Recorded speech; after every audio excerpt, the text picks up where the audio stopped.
Sonte është prime i fundit, prime normal le të themi, sepse pastaj kemi një javë pushim dhe për shkuar drejt finales dhe sot presim të dalin dy finalistët e dytë, pra i treti dhe i katërti, vetëm nëse vllai i madh nuk bën ndonjë surprizë dhe të shtojë dhe një finalist tjetër. Por le të qëndrojmë variantit zyrtar, pra që do kemi dhe dy finalistë.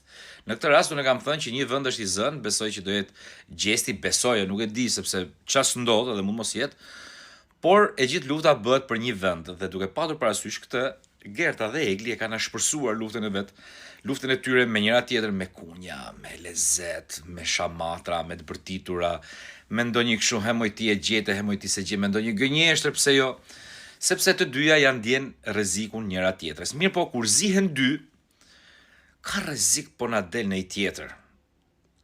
Ka rrezik të dyja zihen dhe të mos dal asnjëra, po dalin në i tjetër. Ka rrezik thash.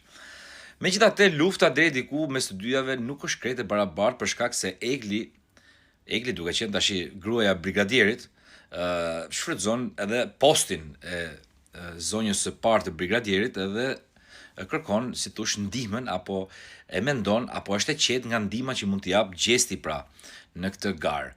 Mirë po, Gerta nga ana e saj lufton me mishë me shpirt sepse domthon Gerta nuk e ka ndryshuar lojën e vet që nga fillimi deri në fund. Pra, është futur, është bërë, është domthon për asnjëra nga këto të dyja unë nuk kam ne respekt si lojtare, por ç'është e vërteta, kjo është më favorizuar për shkak të lidhjes me Gjestin sesa Gerta. Megjithatë, do shohim, po e thash edhe një herë që kur dy veta zihen, mund të fitojë i treti. Kujdes.